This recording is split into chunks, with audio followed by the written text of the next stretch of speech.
All right, what's up, guys? It is Celeb here for another interview. It's been some time since we've done an interview, but of course, the first interview in a while has to be with two amazing, legendary people. First, let's get Mr. Daniel to do an introduction of himself. Hello, I'm Daniel Hichasi. I'm the studio head of Phoenix Game Productions and currently director for this game that we're talking about today, Tokyo Underground Killer. And yeah, I've been doing this for 10 years. Started with a shooter called Rise of the Triad 10 years ago. Since then, I moved to Japan, worked with companies like CyberConnect 2 and Platinum Games. And yeah, well, here I am today. Looking amazing, of course. Thank you very much. That's right. And then also, Andrew, do you want to introduce yourself? I'm sure you almost have legendary status now amongst the gaming community. But hey, my name's Andrew Holshold. I write music and or I do compositions and I do sound design in the game industry. I've worked on things like Dusk, the Medieval, Proteus, the Doom Eternal, the Ancient Gods DLCs, Quake Champions, stuff like that. And now Tokyo Underground Killer with my friend the Bento Man. Yeah, that's right. Well, we're excited to be here, and as I said at the beginning, I appreciate both of you so much for doing this interview. I'm very, very excited about this game, though I don't know much about it. We're going to kind of get into it. So usually the way I do my interviews before we get down to like the nitty gritty of things, I want to hear about games that you're playing. So Daniel, are there any games that you've been playing recently that you just can't stop? Is it games that you've worked on, or is there some games that you're just obsessed with right now? Yeah, I mean, like, to be honest, I'm playing a lot of old stuff. One of my favorite games, I'm a big fan of the Grasshopper stuff. The Silver Case, that's more of a visual novel thing, but I just love the writing in that game. It's fucking awesome. Killer 7, No More Heroes. Besides that, Shattered Radio Future. Yeah, a lot of Japanese games. Awesome. Silent Hill 2. If you go into the Western Front, I love Deus Ex. Like, I mean, how long has it been? 22 years. Still love that game. Yeah, that's awesome. Well, Andrew, what about you? What have you been gaming anything recent? I subject myself to the terribleness that is Escape from Tarkov on a regular basis these days. So like there's way too much time in that, but also like whenever the day's over, a lot of times with clients I'm working with, they'll be like, hey, you want to play some Hunt Showdown? And like we'll jump into a server and play Hunt Showdown. And recently, just to kind of start winding down a little bit more and get my sleep schedule back in order, I'll fire up City Skylines a lot just to kind of mellow myself out. Just to relax a little bit. Those are the three that I'm on right now, like the most. All right. Well, yeah. Some of you that are watching this video do know that I can't talk about it much right now, but I have had the pleasure of playing Destroy All Humans 2 Reprobed. Recently, my review is coming out on the 26th. I can't say if I've enjoyed it or not, but you'll find out on the 26th. I've also been playing a lot of Dragon Ball Legends Mobile. And of course, just because it's Dragon Ball, I had to get back into Fortnite and play some of this Dragon Ball event. And there's nothing better than having somebody doing some crazy builds in front of you and just taking it down with a Kamehameha way. There's nothing better. Like, get griefing that shit out of the sky, please. So today we're here to talk about this upcoming title from Phoenix Games Productions called Tokyo Underground Killer. So Daniel, we're going to start with you. I want to know what is Tokyo Underground Killer about? Like, what is this game about, and what was the influence of this game, or was this just like, hey, I got this really crazy idea for this game? It's about neon and blood. That's the TLDR version. Awesome.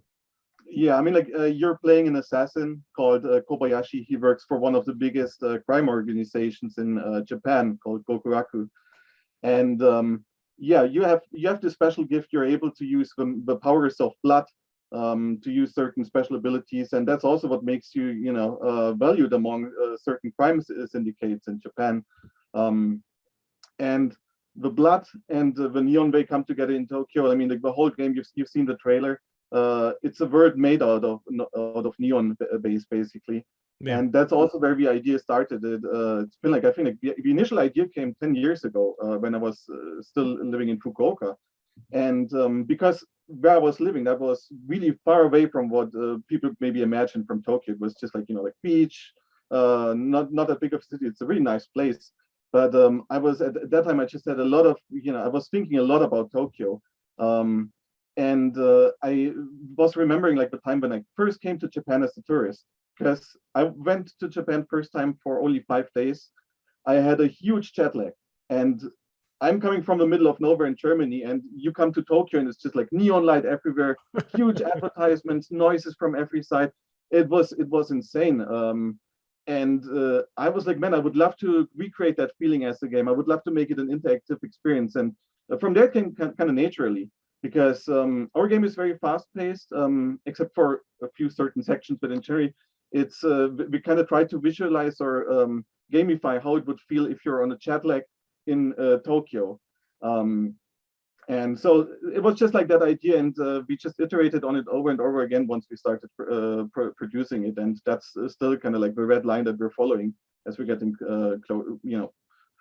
near to release. Awesome. Well, and that's one thing that I really liked about the trailer too is a lot of these y'all are a smaller studio, which y'all do have with the people and the staff that are there, you do have a large background of these fast-paced games.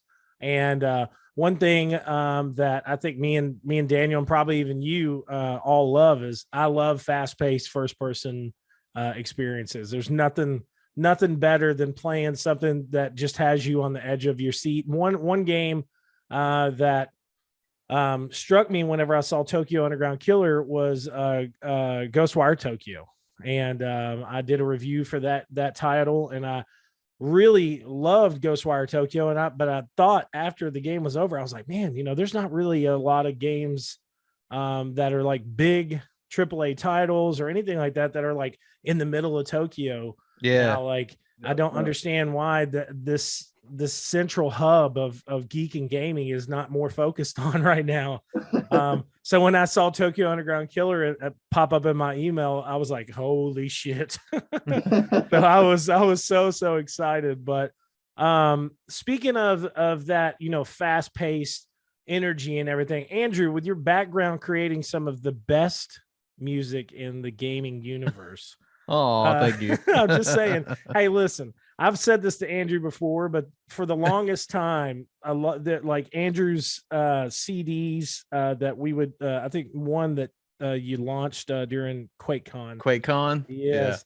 Yeah. It was my soundtrack every day going to work. Like I've seen those tags and those. Yeah, posts. Blair. I love them every time. Blair it. But right before this meeting, I think I probably played Blood for Tokyo like 15 times. So I was like, get an idea of this, man. So right on. But with that said, what did you want to do different with this music, with the music of this game compared to your other experiences? A lot of it is references that Daniel throws at me. Whenever he called me to see if I wanted to work on the project, I remember asking him a couple times. I was like, "Are you sure I'm the right person you want to grab for this?" You're like, yeah. But like he was like, "Yeah." He's like, "You're a professional. You know what you're doing, and I think we can do this." And I looked at it as more of like a kind of a challenge thing, because it's one thing to go to next project, and it's like, yeah, cool. Do you want the 8-string guitar, or do you want the 6-string guitar? Or, it's one thing to do that, but it's another thing to actually sit down and challenge yourself and pull yourself outside the box, which I did. Proteus did a little bit of that. A Medieval did a lot of that. And this is doing the exact same amount, I would say, as a Medieval, where it's pulling yourself out of your comfort zone and venturing into a completely different palette and going, how can I make something that I'm happy with? No. Because if I'm happy with it, I know that if I pass it off to Daniel 9 times out of 10, he's going to be like, oh yeah, keep going. And yeah, it's he hands me a lot of references for like Japanese EDM, and like just a lot of stuff from like mid 2000s, if I Awesome. remember correctly, like mid 2000s, late aughts maybe.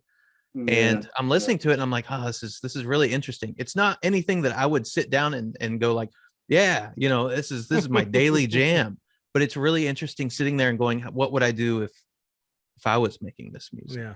You know, and like that's where it starts becoming interesting, because you know, I like aggressive stuff, and Yeah. but I also like ambient stuff. I like neat textures. Like the older I get, the more I'm like, am I mellowing out? You know, like some of the soundscape stuff is like I'm enjoying a whole lot more. Yeah. But Tokyo is really interesting because the ambient soundscape stuff is like really, I feel like I'm pushing it a lot more than I normally do. And the aggressive side of it, as we go further on in the game, I'm like, man, this stuff's sounding great.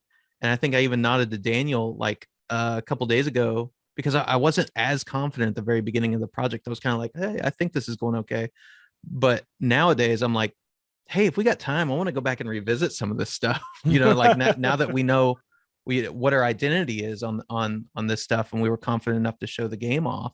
Yeah. I think everybody's kind of a little bit more like, all right, yeah, we got this. You know, it's kind of going to those revision kind of things. Awesome. Take some time to get your feet in there, but I'm really excited with the music that's coming through. It's completely different. That's great, man. I'm really glad to hear that. And you know, that's one thing that I feel you know, as a reviewer, I've always tried to talk about the music of games and kind of what it makes me, how it makes me feel while playing these games. A lot of times I see some of these reviews and it's, you know, y'all know, as the industry goes, like you only have this much time and you're on a crunch time and you have to get this done or whatever. And that goes with the same thing with reviewing, like, hey, you got to get this done by this time, blah, blah, the blah, entire industry. Yeah. Everybody follows the same, like, hey, Yes. you're 2 days behind code. Yeah, exactly. Yeah. So I really try to talk about that, because I feel that I'm sure as both of you do as well. You know, I think the music of games, it tells its own story, you know, and there's nothing better than playing a game. And to shout out Andrew for the work that he did on Ancient Gods. There was nothing, it was just, you know, Doom already has that arousal of music. And in the Ancient Gods DLC, there's so many times when I was playing it that I would come up on a moment and the music would cut in and it would just, dude, it felt like you were just floating, you know. It was just, oh man, it was just perfect. So there's a lot of times that I think that sometimes gamers kind of don't realize it, which I guess is a good thing. But like, if the music and the soundtrack is good enough, it shouldn't feel like a separate entity. It should feel like something that's all merged completely together. merged together. Yeah, absolutely. And it's a really hard thing to do. like it's so difficult, because there'll be so many times where you're like, I mean, like for each level, I think there's a handful of times where I'll write something and Daniel won't even hear it. Like I'll just be like, no, you know, like you keep going through until you're like, there it is, you know. It takes a while. That's awesome. But I think what you bring up, especially in this game, it completely rings true. Like, I mean, from the very beginning, like in my mind, like it was never something separate. It was like, okay, we have like this feeling of speed that we want to convey in the gameplay. We have the visuals that are going to support it, and the music is the same. Like it needs to flow together. It needs to be perfectly synced. So in my book, like, I mean, like from the very beginning, it needed to all fit neatly together. And that's also why I wanted to have Andrew on board, because I mean, first of all, I mean, I know the stuff that he's been doing before, and I know how awesome he is, right? But I also wanted someone who I can really trust with this, and who I can bounce a lot of ideas off, and where I know, like, okay, like we're gonna gel here, because for that kind of project, it really needs it needs to be that kind of, you know, like relationship where you trust each other, and you know, you kind of can sing each other's thoughts, right? Yeah. I agree with that 100%. And you know, my wife is not the biggest gamer, but recently she's been kind of on and off of like, well, I don't know what to play. I got her playing Assassin's Creed Valhalla recently. Cool. And I walked into the house after a really long shift at work, and she was sitting in the same exact spot playing the game. And I was like, have you been playing this all day? And she was like, yeah, and I said, hey, that's awesome. I'm glad. And she said, but she brought that up and said, I didn't realize it until I really started sitting here, but like the music goes so well and so perfect with it. It really grasps you. And that, not to just make Andrew's head any bigger, but no, please continue. Just say there's just been a lot of times that Andrew's Andrew's music, it's because of you can tell the passion and the love for the projects that he's working on. That it's not just like, oh well, I'm here to get this done. It's always like, hey, this is perfect for this, and I think it's perfect for this because I love what I'm doing. And it's such a love kind of relationship with almost everything he's worked on. So that's another reason why I'm so excited. Like, I'm just going to tell y'all, like, if there's some soundtrack coming out on this, it's going to be playing in my car every single day. Like, no question. There'll be one, no problem. Yeah. The only way that exists, like in terms of like the relationship with the game and the music like that, and when it comes out well, like a Dusk and a Medieval, that kind of stuff, is honestly like when I'm close enough with the people that I'm working with. Yeah. Like you have a history, like me and Daniel have a lot of history. When you've gone through the trenches together and what, whenever the shit hits the fan and it's not fucking working, and you know what it looks like when it is working too. And you can talk to each other about that. Whenever you have that relationship where you're like, fuck, hey, we just got to sit down and we just got to nail this out, dude. Yeah. That working relationship it goes light years for people working together. And it doesn't I feel like that doesn't even matter if it's games. You can equate that to anything. Like I had a guy that I was working with whenever I was working shipping, that like every day I fucking hated that job. But whenever I'd come in and he would be on shift and we both knew exactly what to do, we were like, yeah, this is easy. Just pack up all that stuff, and everybody else is like, running with their head up their ass. Like, hey, cool. Well, our job's done. We're gonna go hang out over here. Yeah. So like having the trust and the good work relationship goes a long way for everyone's art. And as long as everybody on the team feels that way, it's cool. So you just got to make an environment that's like that. Yeah, exactly. And it seems like Daniel, is definitely heading that way, especially with Phoenix game productions. Another couple of questions I have for you, Daniel. So like, was this just, I know we talked about this somewhat earlier, but kind of get an insight on it. With this game, I know there might have been some type of influences and stuff, but like, how did you get the idea for the manga scenes drawn by Hans Steinbach? Like, I want to, like, were you just like, dope. This has got to happen? They're so awesome looking.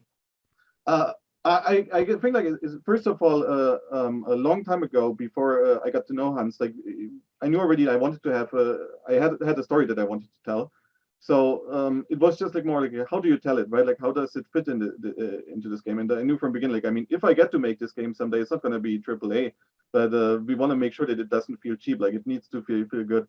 And I'm really fortunate enough that I was able to meet Hans when he had a short stint at Platinum.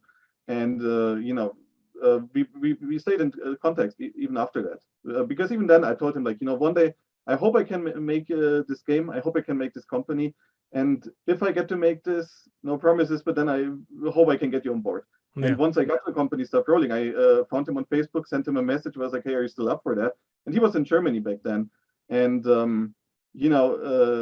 we joined forces. And it's really like, especially because we had COVID happening, right? So he wasn't able to immediately come over to Japan. There were quite a few hurdles, but in the end, we kind of made it work out. And God, like Hans is his art is fucking awesome. Like, it's really fucking. Yeah. You haven't seen anything yet. Like it's ridiculous. I'm very excited because I didn't really know much about him, but whenever I saw the game's announcement, like I started looking into him, and I was like, holy shit! Like, yeah, and like the whole manga thing, like I've mentioned this back and forth to Daniel. Like I'm not like a huge like like manga guy like that type of art direction isn't quite my thing. But when I saw it, I immediately was like, oh my God, that kind of like, that gives me like weird comic book Max Payne vibes too. Like this is Yeah. awesome. Like, so Yeah. it hits two different people, you know? Oh yeah. Yeah. And I was like, God, that's so cool. Yeah. Like I love it. he's perfect for that. I couldn't imagine anyone else for it. Because I mean, the good thing is like you give him the ideas, but he expands so much on it. It's not like he's just like taking it. It's like, okay, yeah, I'm gonna draw it like this. He tries to get the idea, and then he's gonna go back with you and it's like, hey, how about we do it like this? Or if this is the idea you have, like how about we try to convey it like this? Like he brings so much to the table. Yeah.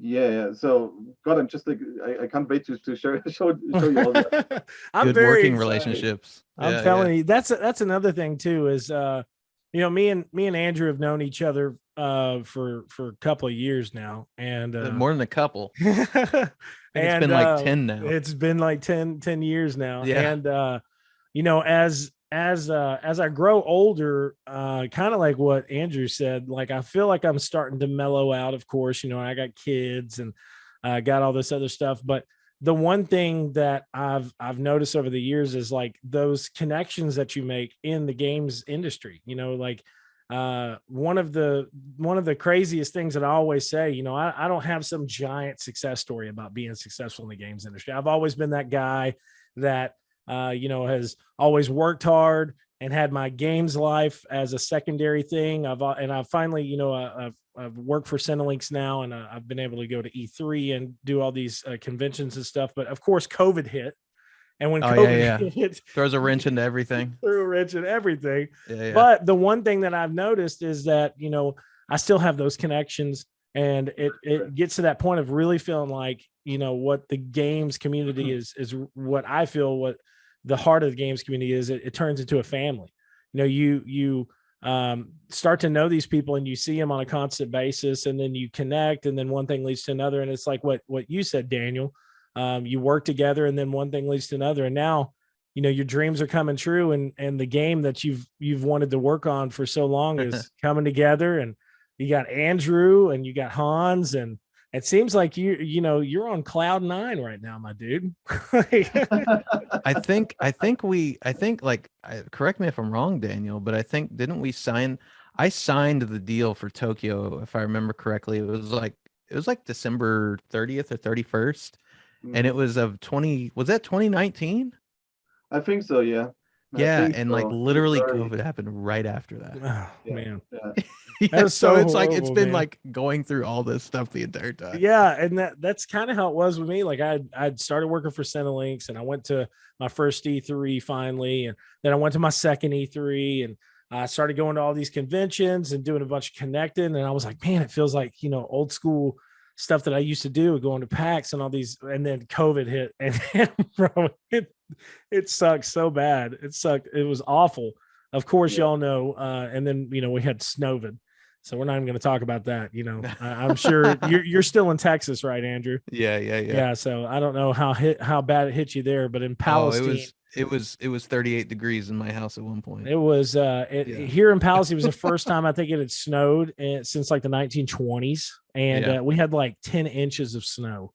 And my kids loved it, but I was like, how the hell are we going to get through this shit? Yeah. No, it's been nuts. Yeah. Like the other thing, like talking about like the whole struggles and stuff. One of the other things that's kind of interesting with with Tokyo was like, because me and Daniel have such a good working relationship, whenever Bethesda called me after the mix stuff for Doom, I asked Daniel, I was like, hey, can you give me like a couple months to go take care of the stuff for Bethesda?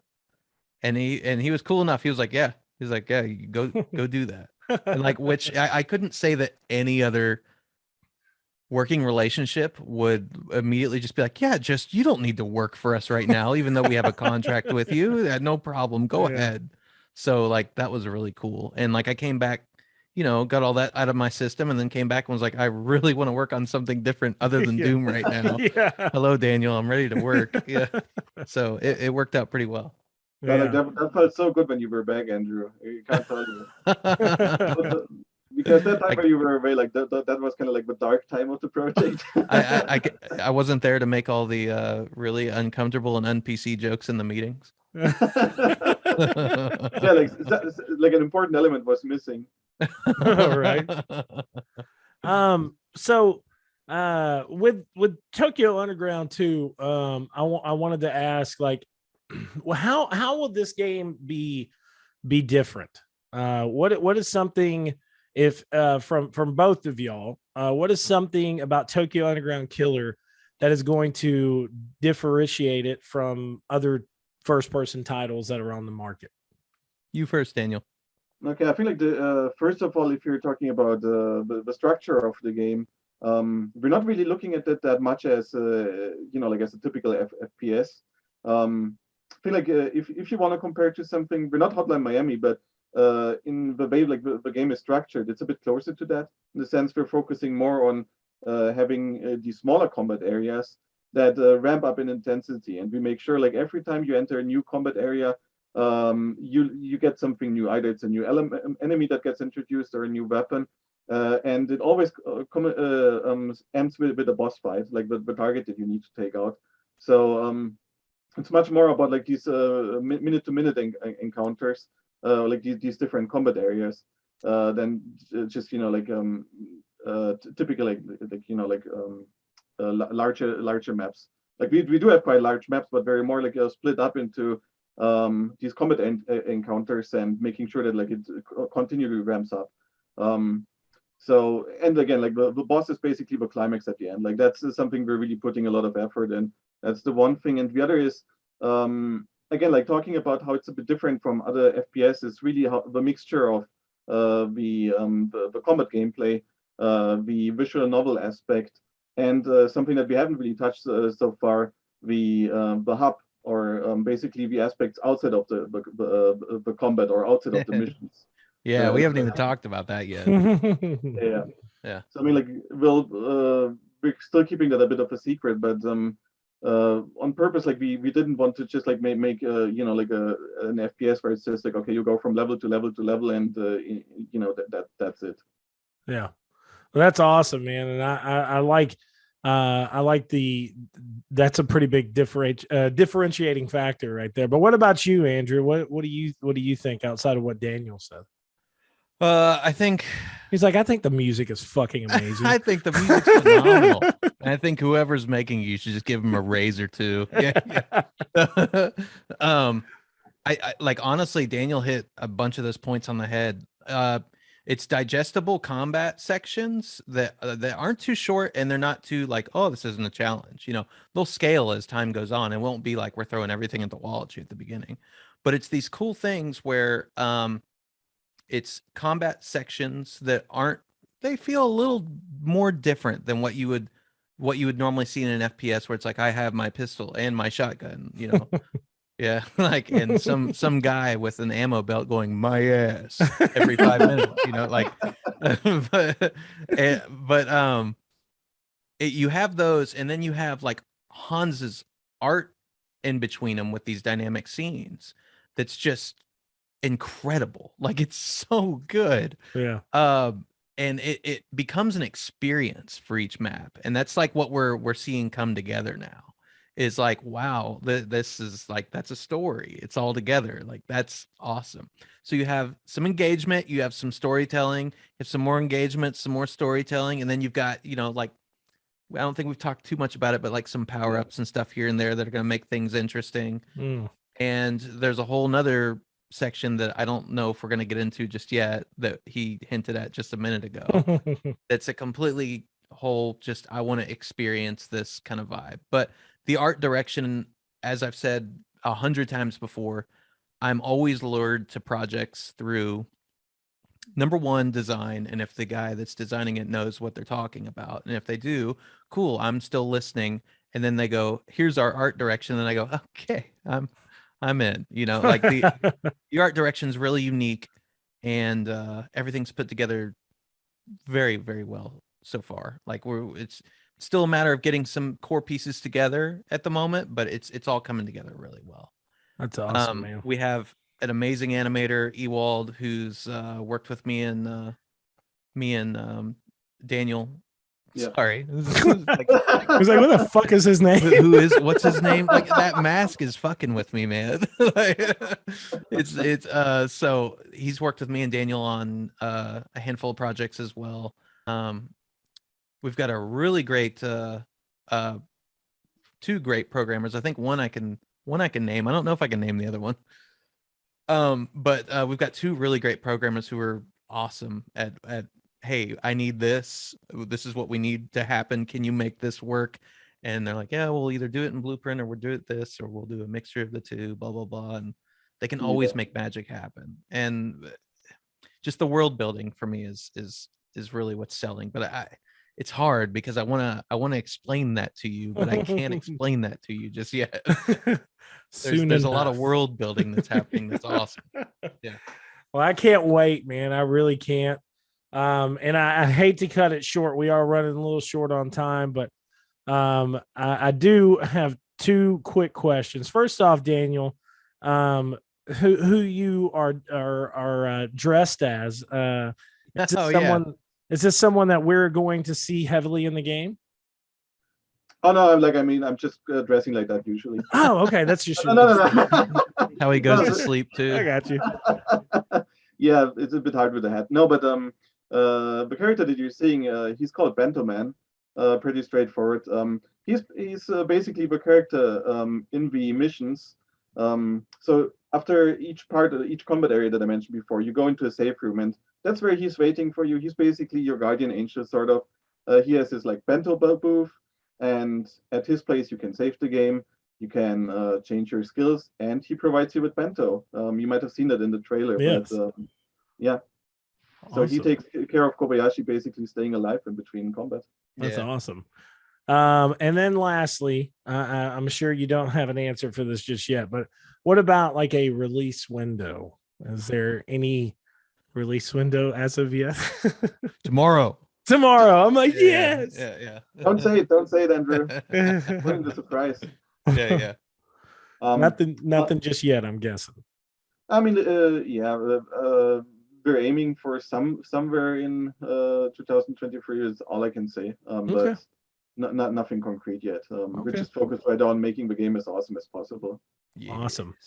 Well, guys, this has been a fantastic interview, and I really appreciate you guys sitting down with us and talking with us and telling us how we should be excited for Tokyo Underground Killer. And guys, if you haven't had a chance, I'm sure in this video that I've posted, I've showed off the trailer a little bit, but stick around at the end and I'll have the full trailer as I guess a going away. But go wish listed on Steam. Yes, wish listed on Steam now. Yeah. And definitely make sure to check out Phoenix Game Productions.